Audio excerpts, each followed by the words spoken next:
একদিন একটা ভয়ঙ্কর দানব রাক্ষস টুনির প্লেনটাকে নিয়ে পালিয়ে যাচ্ছিল।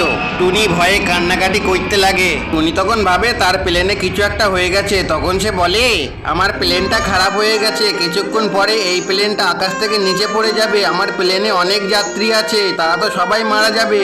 না না, সবাইকে মরতে দিলে হবে না, আমাকে কিছু একটা করতেই হবে। টুনি এ কথা বলে টুনির প্লেনে কি হয়েছে সেটা দেখার জন্য তাড়াতাড়ি করে চলে যায়। টুনি তখন দেখে এক ভয়ানক রাক্ষস তার প্লেনটাকে আটকে দিয়েছে।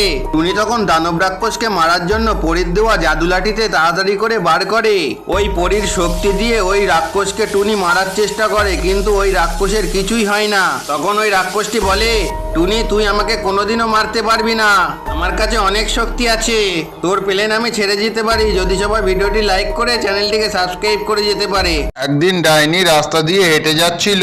রাস্তা দিয়ে যেতে যেতে ডাইনির চোখে টুনি এবং টুনির ছানা টিঙ্কুকে দেখতে পায়।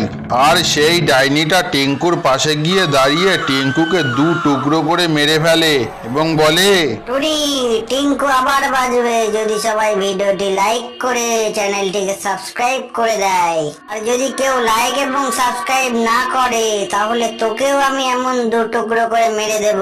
প্রতিদিন টোনার অত্যাচার আর সহ্য করতে পারছিল না, তাই টুনি ভাবে এই গাছের ডালে গলায় ফাঁস লাগিয়ে টুনি সুইসাইড করবে। টুনি এ কথা ভেবে টুনি গাছের ডালে গলায় ফাঁস লাগিয়ে সুইসাইড করে।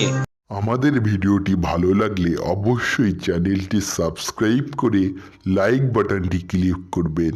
আর আপনার ভিডিও সম্পর্কিত মতামত কমেন্ট বক্সে লিখে জানাবেন।